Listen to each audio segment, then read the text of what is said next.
Welcome everyone to the Real Whovians cast. I am your host, Matrix Lord 212, and I'm with Jimmy. What's up, Jimmy? Hello. What's up, Phillip? Hello. What's up, Sally? What's up? Okay, so I forgot to talk about another important factor of our last cast. Jimmy, you want to talk about the article? Yeah, an article appeared in which Jodie Whittaker states that on the day Doctor Who premieres, she's not even going to be in the country. She's going to be she doesn't say where she's going to be, just miles outside of England. Where she's purposely leaving the country because of it. And she would not be able to be reached by phone, by cell phone, by anyone. So she's taking off. She's running for the hills. Whether it's positive or negative, she doesn't want to know. You know what? She doesn't have confidence in the episode.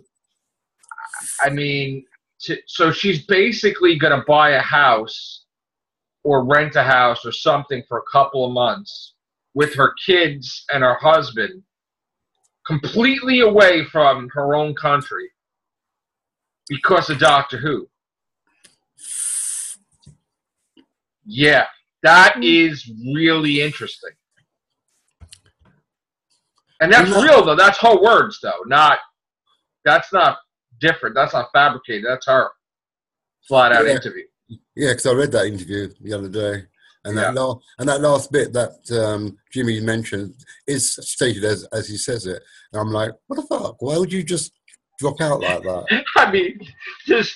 Like, is she worried about cleaning, like, the tomatoes off her door or something? Like, if somebody... Are people really that vicious in the UK? Are they going to start throwing stuff? I mean, no, really. I mean, I'm not. It's a funny situation, but do people get that pissed with stuff there? I mean, I know the Logan Paul and KSI fight. They were throwing stuff at cars. They were wrecking buildings. But you guys get a little rowdy like that? A little bit. Really? I know in the 1960s, long ago, the last episode of The Prisoner, Patrick McGowan had to take his family and flee to the United States because he was getting death threats, and so were his children. Wow. Because people couldn't understand the ending. It wasn't what they expected. Well, that was terrible ending. They wanted a James Bond type of ending, and he fled. That was long. That was the 1967, 68. And Christopher Eccleston fled the country after Doctor Who, too. Because he said that he wasn't safe. His lawyer told him, get the hell out of there. It was like because he said no to them to come back.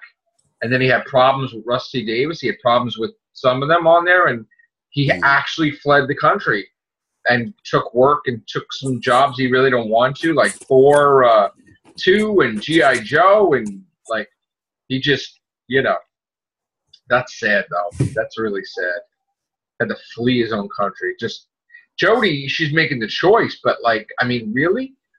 I mean, I don't know. That's a little extreme to me. But then that makes me worry because now this is a hypothetical. What if, he told her not to watch Doctor Who, so she don't know what the hell it is, give her take on it. And then like all doctors do, after they film the season, because they want to be more prepared for encountering companions or people from the past, they start watching episodes. And then she started watching it heavily, like, oh, shit.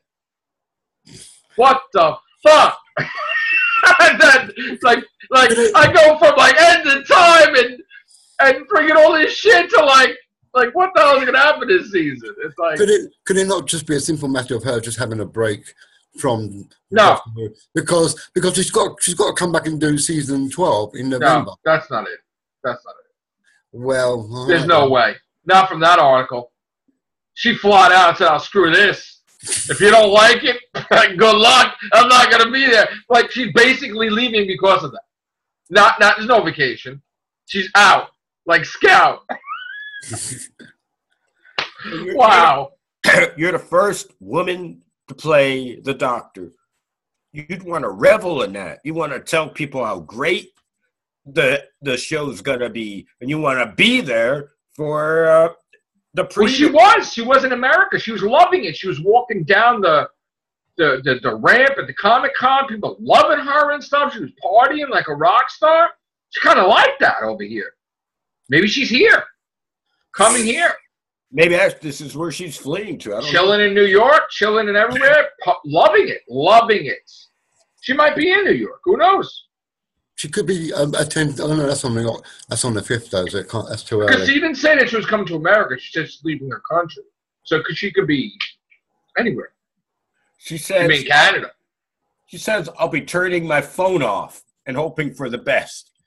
So it's not that they can't reach her. It's that her phone is off. Wow. I mean, they can reach her by a computer and stuff, but nope.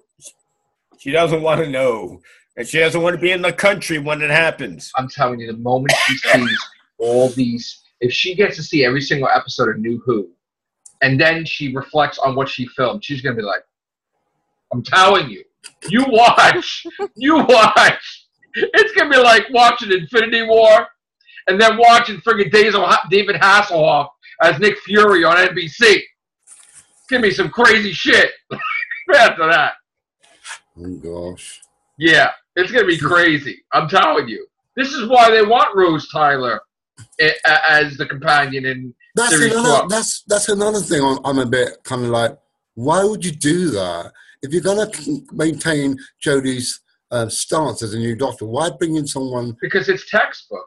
Because he experimented, realized that he was too light on her, and then it's like, oh, I got to start making her do stuff and encounter stuff like the Doctor, like her past people, whatever, because the ratings they probably feel is going to be super in the toilet now.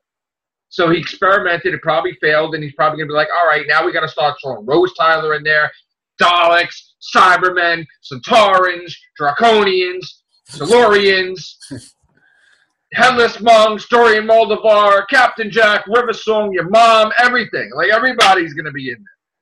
Clara. Rose and the Doctor were in love. Well, the problem with bringing back Rose is that she's in another dimension. Unless, of course, the TARDIS crosses that dimension again at some point. That's the only way you can get Rose It's back. the perfect scenario. He is thinking he's the Doctor. He's battling people. All he needs is one blast. He's dead. He has a human heart. He doesn't even have the Time Lord physiology, which maybe his cells may be stronger, his bone structure may be stronger. Even without the regeneration energy, as a Time Lord, he probably could withstand certain things, but he's in a frail human body. He can snap it like a twig. His probably first battle with aliens, he probably got killed. She probably got out of there, panicking, upset, miserable, and she's seeking out her doctor, the real Doctor. And then that's what happens. And then it's like, oh, then she counters Jodie Whittaker. And it's like, what the heck? Then they're going to play off, well, is love strong enough to change gender? That's going to be the thing for next season. If you love someone strong enough and they change gender, would you stick with that gender and stuff? Like, would you change your whole thing for that person? Which is another controversial subject. Because the way the character was, she was not gay. Rose Tyler was not gay in any way, shape, or form. Even though Billie Piper's like, oh, it'll be cool. Yeah, because it's work. So, yeah, but that's not, Billie Piper's Rose is not gay. So now you're going to make her gay because it's going to be weird. I don't know. It's a pinch of salt for me, this situation with the Rose thing. Pinch of salt. I don't think they The show is going to be fractured. And any little step on it's going to shatter the show. And they're not going to know what to do, so they're going to try to do something even more crazier, and it's going to screw it up even more. And then they're going to panic by the third season of Chibnall, because they're like, what the hell do I do now? What did I friggin' do? That's what's going to happen. He's not doing it right. He's not doing it right. What do you think, Sally? What's your point of view on it? Oh, I agree. It's totally messed up. I don't see why Rose has to come back. Yeah, same here. I mean, the show should stand on its own. They don't need gimmicks like bringing in somebody else or doing something else crazy. The villains are probably shitty this year. Because he's doing it not for action figures and not for sci-fi, not for the fans. He's trying to do it like a Broadchurch thing, mystery thing, but with aliens and stuff. But it's probably boring ass villains.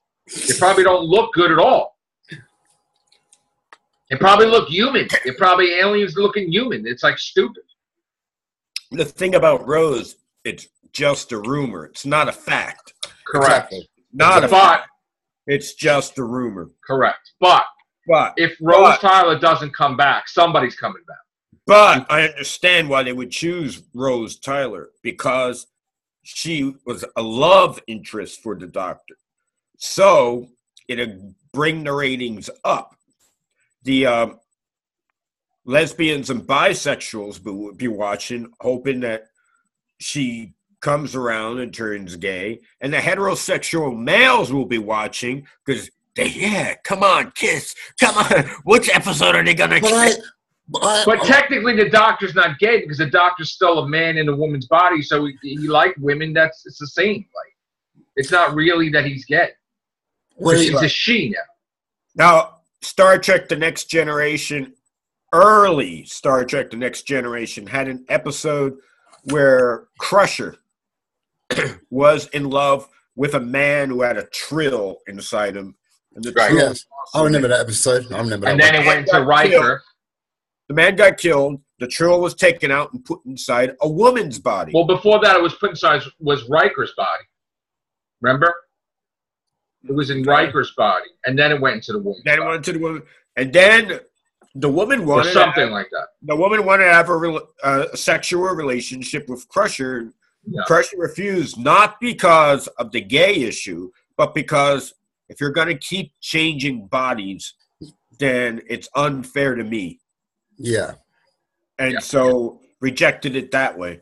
They could do that with Rose and the Doctor. If you're going to keep changing bodies, not genders, but just going to keep changing bodies, it's not fair to me. And they'll go their separate ways. They might do that. But when you seen Stolen Earth and he was going to regenerate David Tennant, and she's like, she didn't want him to regenerate because it wasn't about... It was about what is he going to look like physically because she may not be attracted to it. That was the thing. Yeah. So it wasn't just, it's like, what are you going to look like? Because if she doesn't like what he looks like, she's not going to be in love with him. It wasn't like what's on the inside that counts. It wasn't like that. Like the two Doctors, the 9th and the 10th, she liked. But the odds are she would have liked the next one. She wouldn't think. Yeah. It was kind of shallow, kind of like whatever. But it shouldn't be that. I mean, I don't know. I think it's way too controversial for the show to take on. I don't know why they even began this sexualizing Doctor Who these days. It doesn't need to be there. It just, I mean, it takes away from the actual adventures of what the Doctor does and where the Doctor goes. We don't need to sit there and watch him. Or watch her or him. I mean, they could use River. They could use Clara, but they could do whatever. But River, like, I don't know if they're allowed to use River because I think Moffat might be a little bit of a jerk about that because that's his characters. And see, it's not like, as much as they say, oh, yeah, they could use my characters, that's not entirely true because also they did something, too, where when Russell T. Davies created a villain, and it was in a Moffat episode, it was created by Russell T. Davies. So, like in other words, like maybe he gets a royalty for that villain being used, So they had to put something in place that they make money besides Doctor Who, where if they use their characters, they get paid. Now, Jodie Whittaker did say it was a choice between the Daleks and the Weeping Angels. She would want to fight the Weeping Angels. Like, she likes the Weeping Angels. But then again, if she would say that, how would she say that if she'd never seen an episode of Doctor Who before, unless she already filmed the season and then she started watching Doctor Who episodes and now she knows what the Weeping Angels are? Because technically she'd never seen anything. So now how the hell does she know what a Weeping Angel is? Her husband may have watched the show. Maybe. But how would she know about it? Unless she actually watched something. She must have watched something after she filmed. I'm telling you right now, it had to be. Had to be. Or brother, you know, because her brother, I guess, was into doctor or something. Yeah. Her brother sends her all videos when people complain about her. Like, all like crazy YouTube videos. Like us, that time when we had the reveal. Where I said the curse word out of how many times. And Gloria was crying that we were all upset. Like, it was like, listen, I don't think she needs to leave the country, but she wants to leave the country. So, okay. Now I get worried about the actual product itself. Because I'm starting to get an impression that this is all flashy little trailers here. Like, and it's probably no substance to the season. You know. I don't know whether you're reading too much into it. I might be. I mean, it does say what it say, Yeah. but don't read into it. She could be just being jocular about the whole thing. I know maybe they're poking fun at the whole gender thing, and you know. Yeah. She broke the glass ceiling. There you go. Yeah, I didn't even get that reference till earlier. Till afterwards. I was like, "What's that supposed to mean?" Right. Yeah. And I was like, "Oh, okay. It's been explained to me." Yeah. So that's a slap. I sent you that whole thing. Yeah. Yeah. So that's kind of like a slap in the face to. Right. But then maybe it's a slap in the face, but a joke slap in the face. Like it's not. It's like so intellectual that you don't know what the hell it is. It could be just poking fun at itself, but it's not real. I don't know. And it kind of flies in the face of Chibnall saying that he's not going to dwell on the gender issue. And that's bullshit too. And then there he's doing it, breaking the glass ceiling, which is a gender issue politics thing. And then it's like, and even the statements long time ago when she was meant to be heard, she said, "You wouldn't arrest me if I was a man," that kind of thing. See, that's 3 things already, and we didn't even see shit yet. Yeah, like not even like tip of the iceberg of any episodes, nothing, and we already have 3 instances. That gets me worried real fast. We'll see. I don't know. Her vocabulary's nice. I mean, the way she curses all the time. Jodie Whittaker said she got the role because she wasn't an asshole on set. This is her words. She's like, well, when you don't act like an asshole to the director, then you get work. So I was friends with him and I got work. But I'm like, oh, okay. That's nice. Yeah. But then I researched Chibnall a little bit. Okay. It gets better. Chibnall was the showrunner of Law and Order UK and the writer. So that's why he got Bradley Walsh. Because he worked with him before. So that's another person he worked with. Yeah, that makes sense. Yeah. He also worked with John Sim, which the rumor was that he would change the Moffat thing because he would want John Sim to be the master with Jodie Whittaker again. That's another rumor going around because he likes John Sim. They did Life on Mars. Yeah. So that's... Well, when the master last appeared, we didn't actually see him die. We saw him go down that elevator thing. And she don't remember either, Missy. Because so he can get away with it. She could get away with it too because she already got away with it when she copied what Capaldi's doctor did, where the Daleks blasted her and she channeled the energy into the vortex manipulator to power it for a transfer somewhere else. So when the master blasts her, the vortex manipulator absorbed the blast probably. So she just played dead, but she's really probably alive. That's tricky because the master was dead when he blasted her. Right, the master was supposedly dead when the Brigadier as a Cyberman blasted her. But then again, that wasn't true either. Right. Yeah. So it's 2 blasts. Well, 3 blasts, actually. The Daleks blasted her at the end of that episode, which you didn't see, but you assumed. And the Brigadier blasted her, and now this would be the 3rd blast. Planet destroyed? Well, I'm sure they're not going to be nice to her, being that the doctor just did that, obviously. So they're probably going to blow her up, you know? Yeah. So she got out of that, too. So.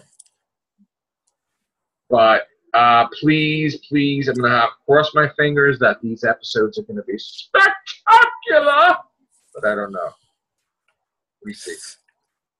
We can only judge. I get really nervous when I have no clue, not one damn villain, not one, nothing. It's so bad this year. I don't know. It's good in one way and bad in another. Not to get anything substance. But then again, when we all see it all at once, the first episode, and then we'll all be going like either shit crazy or shit happy. You know what? I'm actually really scared, and I'll tell you why. Even though I didn't like Colin Baker, he had some of the best effing episodes ever with the Valyard, and it was just unfucking believable. Second Doctor, it's like he had great friggin' episodes, you know.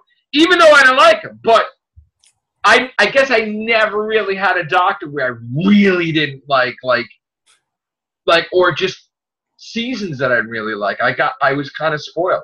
I lucked out at all these 50 some odd years of Doctor, which I wasn't alive 50 some odd years, but I was lucked out that. But I'm worried. I'm like, what if I get it finally, a Doctor that I just can't stand, or like a season that I purely don't like and like hate.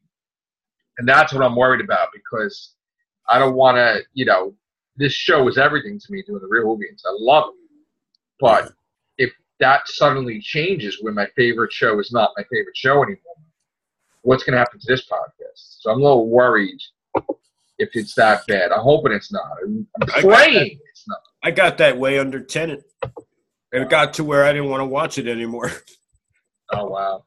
Under Tenet. And I love Tenet. And, but then I heard he was leaving. Oh, okay. Now. And then he left, and Matt Smith came, and I got back into it.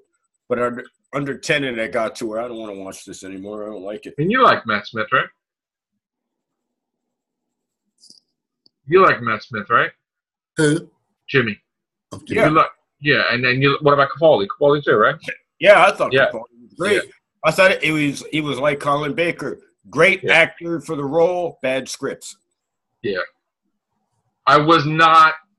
Everybody knows I was really aggravated that they put a Doctor in between. That pissed me off to no end. Even though I love John Hurt. Hurt. Yeah. I wanted to break shit. I hated that idea, too. I wanted to break shit. I was like, this guy is going to confuse the shit out of everybody forever. And then there's always going to be a debate. Oh, Doctor. Even Matt Smith was screwed up. He was on James Corden's show, and he's like, Jodie Whittaker is the 14th Doctor. No, she's not. God. It was like. Yeah, but when you count the aborted regeneration from Tennant, then you count the War Doctor. See, that was a debate before I even started casts. Scribe was talking about that. David Aston was talking about that. And it was led to be believed that it didn't count as regeneration because it wasn't completed, the changing of the face. But then that was proven wrong. Yeah. And it's like, well, what do you mean? So then why don't you count a regeneration where he heals her hands? That doesn't make sense either. So it's like, ugh.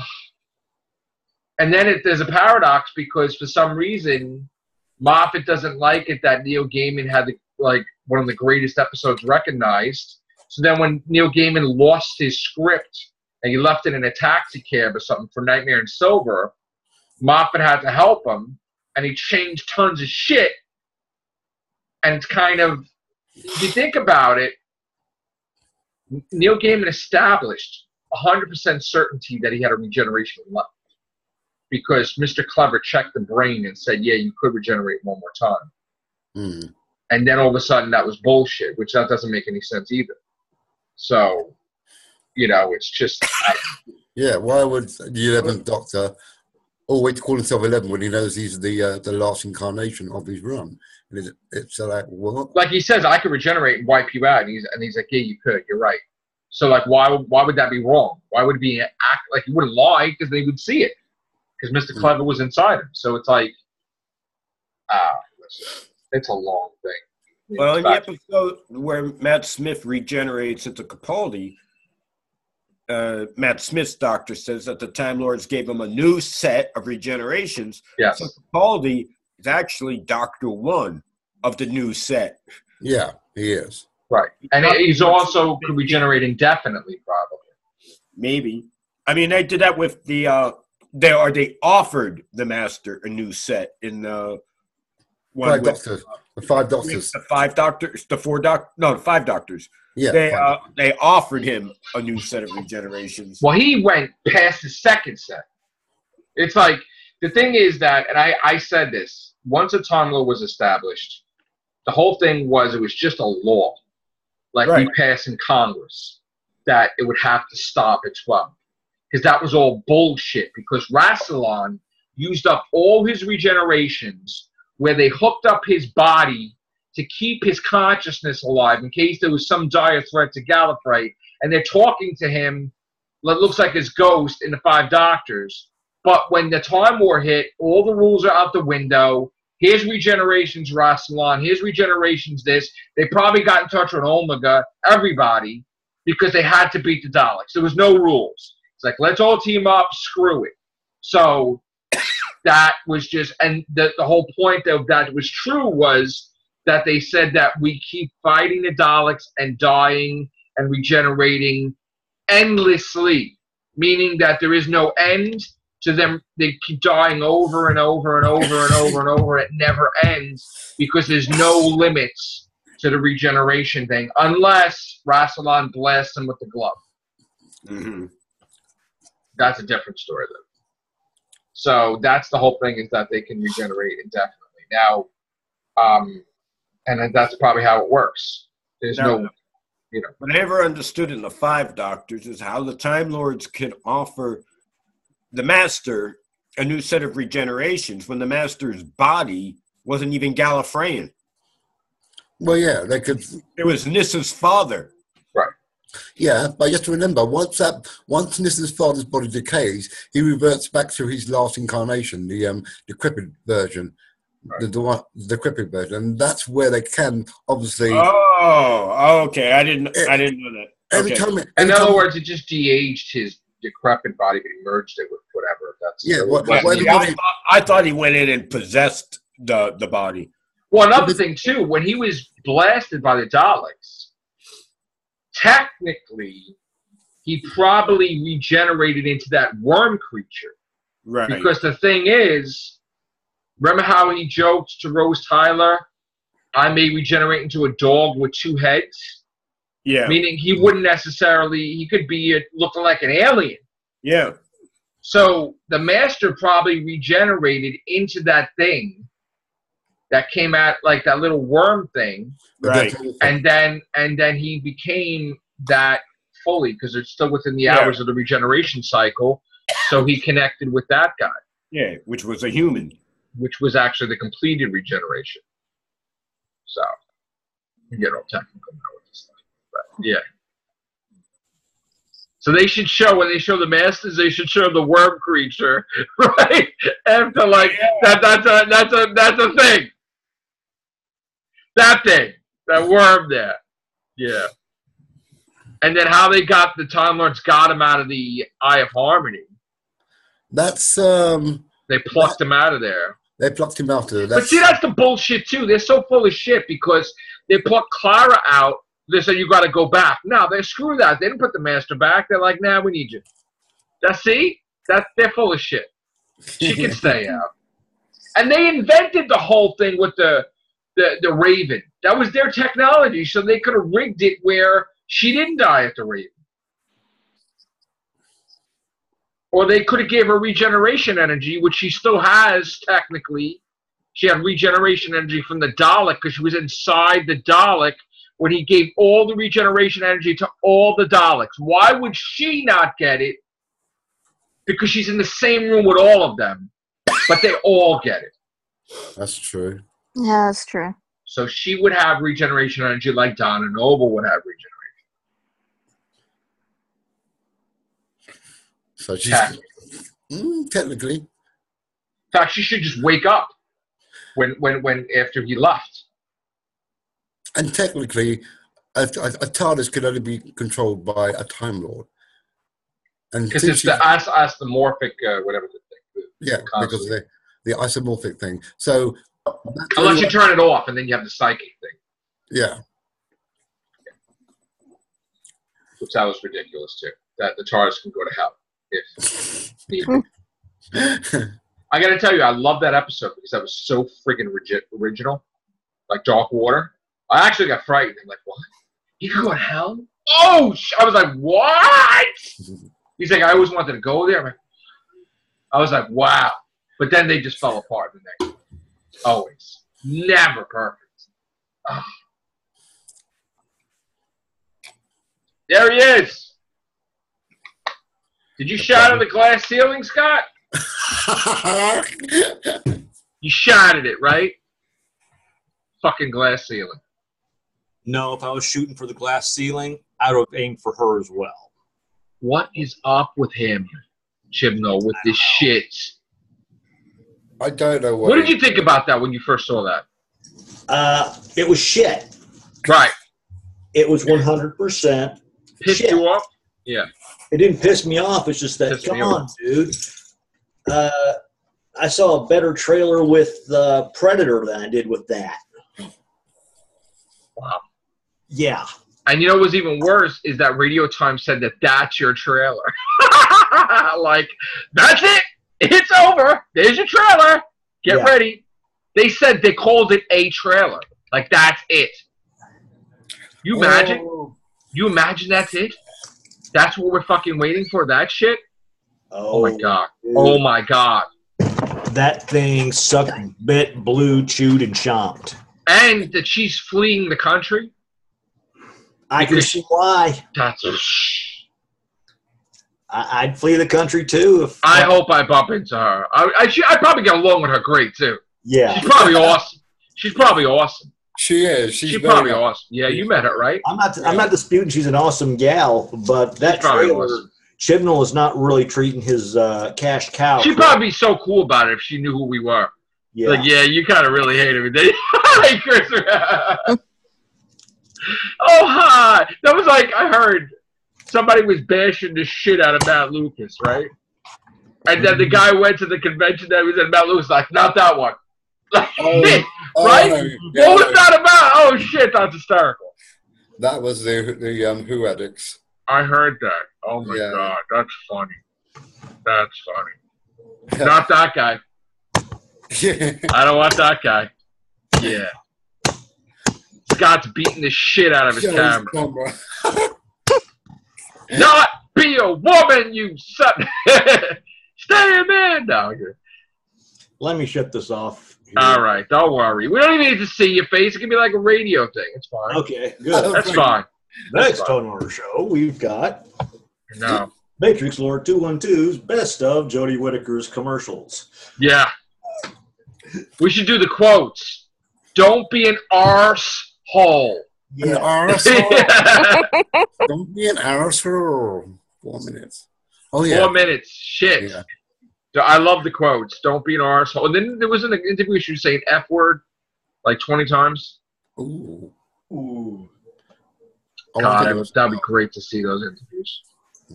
I'm telling you, she probably is awesome, though. You met her, right? She's awesome, right? Yeah, she's cool. She's really cool.